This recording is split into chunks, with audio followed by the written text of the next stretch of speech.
Shalom Bapak Ibu sekalian, khususnya BPP UPP kategori fungsional, selamat Natal 25 Desember 2025 dan Tahun Baru 1 Januari 2026. Di tengah-tengah persiapan kita Natal dan Tahun Baru ini, kita juga tentunya diperhadapkan dengan persiapan untuk persidangan Majelis Jemaat Iktus Puldon yang rencananya akan dilaksanakan dalam bulan Januari ini. Nah, bagaimana kita bisa bersidang kalau ternyata kita dari BPP, UPP kategori fungsional belum punya rumusan-rumusan kegiatan. Nah, di hadapan Bapak Ibu sekalian sudah ada format pengisian. Format ini tentunya dari SOP standar operasional prosedural dari BP4 Badan Perencana. Jadi kita hanya isi saja, format sudah ada. Tetapi kami perlu perkenalkan dulu menu-menu atau nomenklatur yang ada di dalam format ini. Bagaimana BPP UPP kategori fungsional bisa isi kalau ternyata tidak kenal juga itu nomenklatur yang ada dalam format perencanaan ini. Karena itu kami perkenalkan satu-satu, kita kenal kok kita isi. Yang pertama itu ada konteks. Konteks itu ada 3 nomenklatur, yaitu program strategis, PPT dalam kurung indikator, dan juga kegiatan. Konteks yang dimaksudkan di sini tentunya konteks perencanaan yang merujuk kepada HKUP penguatan 2 dan juga pokok-pokok program pelayanan atau P3 Jemaat Iktus Puldon 2024-2027. Nanti HKUP penguatan 2 dan P3 Jemaat Iktus Puldon kami kirimkan kepada Bapak Ibu sekalian. Nah, PS itu ambil dari mana? Riwayatnya seperti apa itu PS? Dikhawatirkan Bapak Ibu lihat PS atau program strategis ini, Bapak Ibu mau isi apa? Bahwa program strategis atau PS yang ada dalam konteks itu bukan kita BPP UPP yang isi atau pikir kok isi, tidak usah. Program strategis itu ada di dalam HKUP penguatan 2 2024-2027 dan ada di dalam P3 Iktus Puldon 2024-2027. Begitu juga dengan PPT dalam kurung indikator, itu juga sama, ada di dalam HKUP penguatan 2 dan juga ada di dalam P3 itu. Bapak Ibu tinggal pilih kegiatan apa yang Bapak Ibu mau kerjakan di tahun 2026. Nah, kegiatan itu harus relevan dengan PPT indikator yang ada dalam P3 ataupun yang ada dalam penguatan 2 HKUP itu. Kegiatan itu juga harus relevan dengan program strategis yang ada dalam HKUP penguatan 2. Kenapa begitu? Karena kita kerja ini dibingkai dengan HKUP penguatan 2 2024-2027. Tidak usah keluar. Jadi di dalam konteks ada PS, ada PPT, ada indikator. Kata kuncinya adalah PS dan PPT dalam kurung indikator itu ditarik dari HKUP penguatan 2 atau kopi dari HKUP penguatan 2 masuk kepada kita punya rancangan kegiatan 2026. Tarik masuk di situ. Sesuai dengan kita punya kegiatan mana yang relevan dengan PPT dalam kurung indikator dan PS itu kita tarik untuk masuk. Setelah konteks itu ada input. Input itu apa, Bapak Ma? Input itu sesuatu yang dimasukkan ke dalam kegiatan untuk mengoperasikan kegiatan itu. Kita buat kegiatan, tetapi kalau tidak ada sesuatu yang dimasukkan ke dalam kegiatan untuk mengoperasikan kegiatan itu tidak akan pernah bisa beroperasi. Karena itu ada 5 nomenklatur di dalam input. Nomenklatur pertama adalah sasaran, waktu, nomenklatur ketiga adalah tempat, alat dan bahan, dan juga biaya. Jadi ada 5 nomenklatur. Sasaran, waktu, tempat, alat, dan bahan, biaya ini adalah sesuatu yang dimasukkan ke dalam kegiatan untuk mengoperasikan kegiatan itu. Kalau ini tidak dimasukkan ke dalam kegiatan tidak bisa beroperasi. Yang berikut proses. Setelah konteks, input, kita masuk proses. Proses itu ada 4 nomenklatur, yaitu isi, metode, target, dan indikator kinerja. Isi dari Bapak Ibu kegiatan itu apa? Terus Bapak Ibu kegiatan itu mau pakai metode apa? Misalnya kalau rapat-rapat, nah apakah virtual atau tatap muka? Itu contoh metode. Targetnya berapa hari kerja? Terus indikator kinerja. Indikator kinerja itu bisa diukur dalam bentuk pencapaian, untuk presentasi dan lain-lain. Nah, setiap kegiatan indikator kinerjanya beda-beda.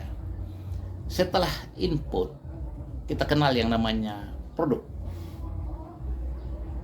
Ada 2 nomenklatur dari produk, yaitu output dan outcome. Output apa? Output itu hasil dari kegiatan. Kita buat kegiatan ini, hasilnya apa? Nah, harus bisa diukur hasil itu. Bisa dalam bentuk jangka pendek, bisa dalam jangka menengah, itu output. Setelah itu outcome. Outcome itu apa? Outcome itu hasil dari sesuatu yang bisa dalam jangka panjang digunakan. Itu outcome. Seperti investasi intelektual, itu jangka panjang pun kegiatan.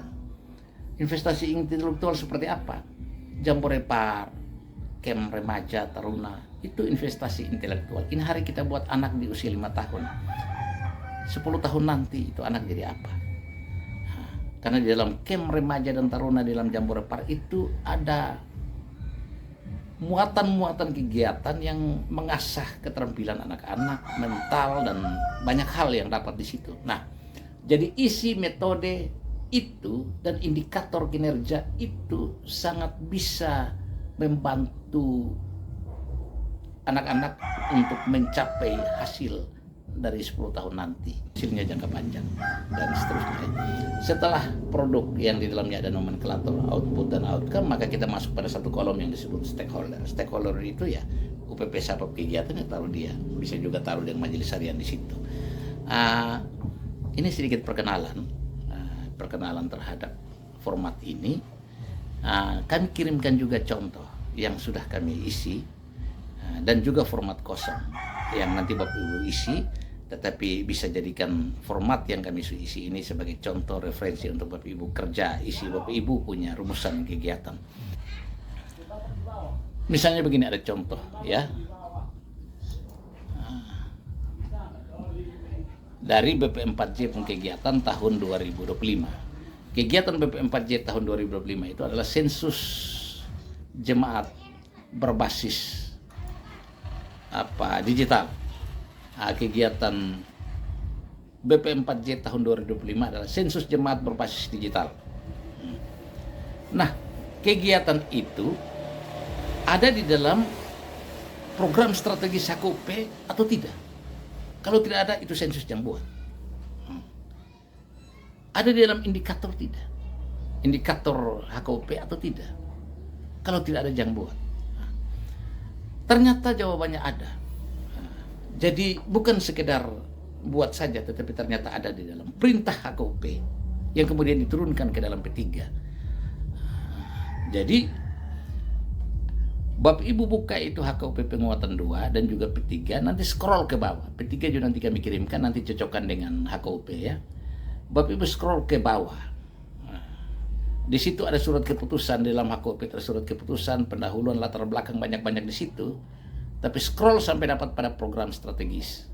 Setelah Bapak Ibu dapat pada program strategis, di situ ada bidang ekonomi ya, nomor 9, ekonomi nomor 9, program strategis bunyi begini. Program strategis dari HKUP penguatan 2 2024-2027 yang kemudian kami turunkan ke dalam P3 itu bunyinya begini. Pengembangan database GIMIT berbasis riset serta pengelolaan database dan penjemaatan berbasis aplikasi teknologi komunikasi dan informasi.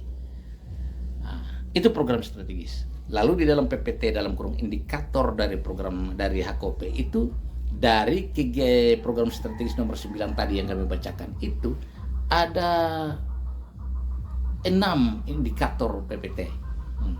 Tetapi indikator yang relevan dengan sensus jemaat itu ada pada indikator nomor 3, yaitu pemutahiran database pergerakan data jemaat, lahir baru, meninggal, pindah masuk keluar, pekerjaan dan seterusnya.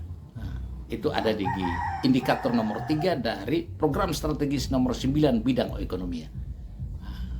Berarti sensus digital yang kami kampanyekan itu perintah HKUP penguatan 2. Nah,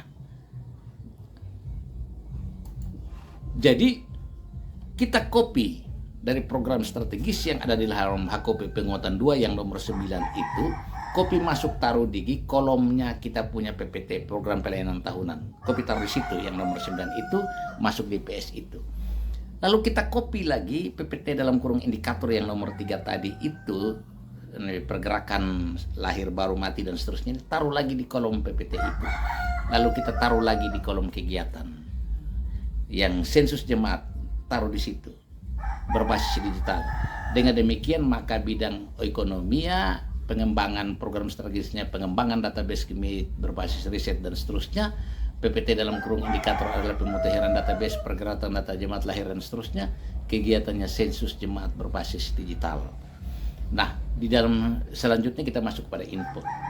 Nah, ini contoh ya, contoh dari BP4J kegiatan. Inputnya apa? Sensus jemaat itu sasaran siapa? Sasarannya adalah jemaat itu 9. Ketik di dalam kolom sasaran situ JIP gitu. Berikut adalah waktu. Kapan kita mulai?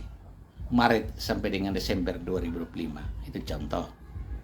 Terus tempat di mana kita lakukan sensus? 17 oikos. Alat dan bahan.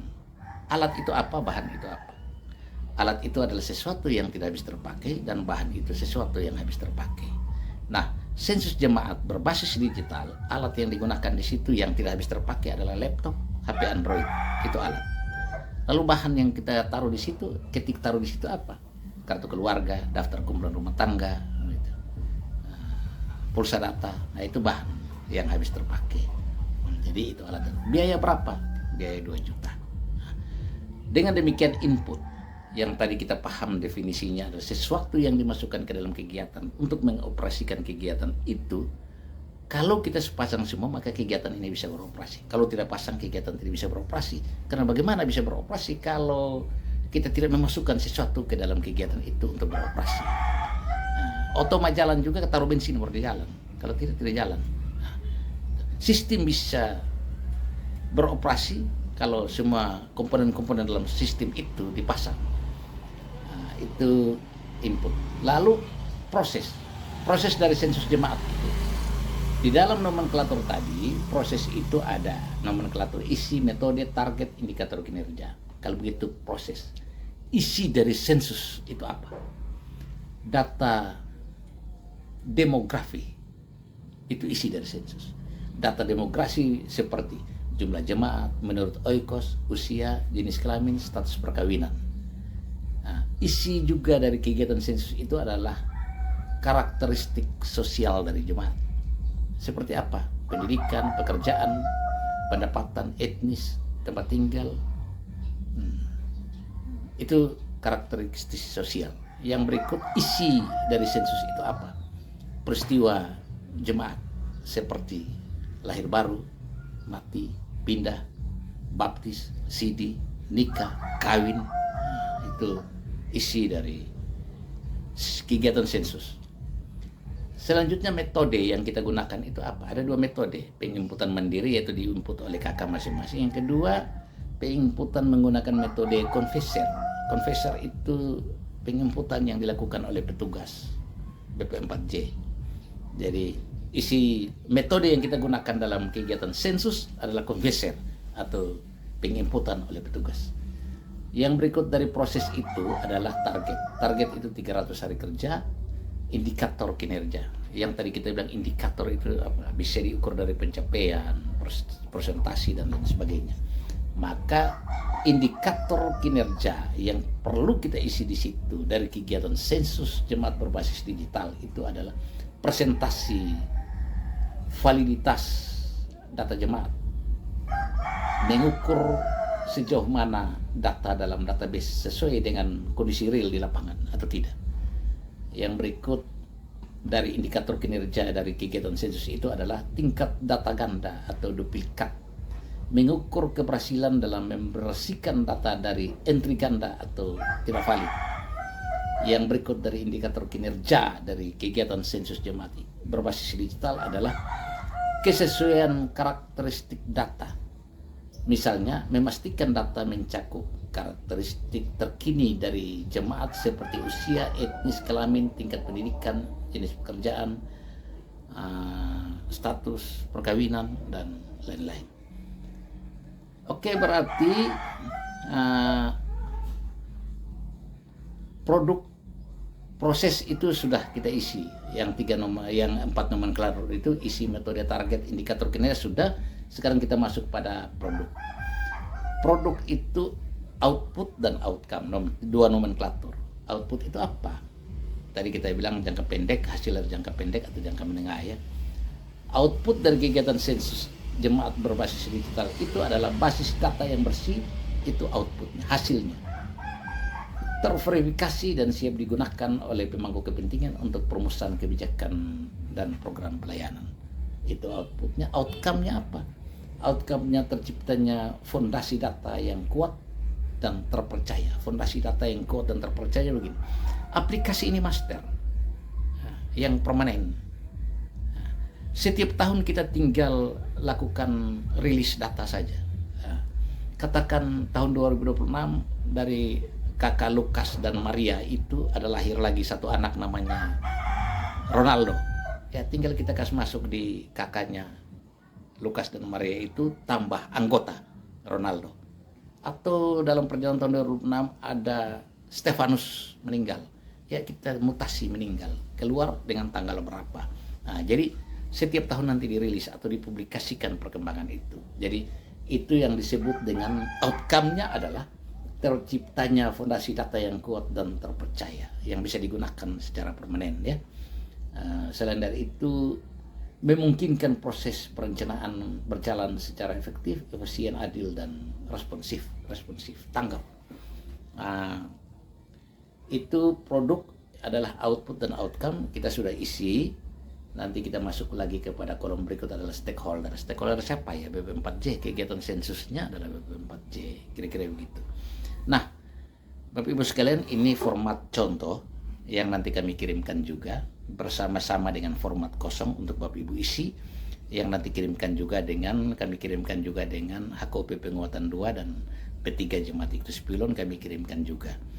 Bapak Ibu saudara-saudari BPP UPP, khususnya para ketua BPP UPP kategori fungsional itu menjadi konselor atau orang yang memulai percakapan atau pemanggil atau koresponden, orang yang menghubungkan dengan teman-teman anggota untuk duduk bersama dan kita rumuskan bersama-sama ini kegiatan. Nanti duduk bersama dan rumuskan kegiatan itu, kalau ternyata memang ada hal-hal yang perlu dikonsultasikan, itu ada kontak person dalam grup ini yang bisa Bapak Ibu kontak untuk kami hadir untuk kita tukar pikiran sama-sama. Ini barang baru, kami juga sedang belajar, jadi kita sama-sama belajar. Belajar itu harus, pintar itu bonus. Saya pikir itu, dan kami menunggu nanti setelah Bapak Ibu isi semua kegiatan, rancangan kegiatan Bapak Ibu BPP kategori fungsional, kirim kembali kepada grup ini untuk kami bersama-sama dengan MJH Godok, sehingga memungkinkan untuk persidangan itu bisa terjadi dalam waktu yang tidak terlalu lama. Terima kasih.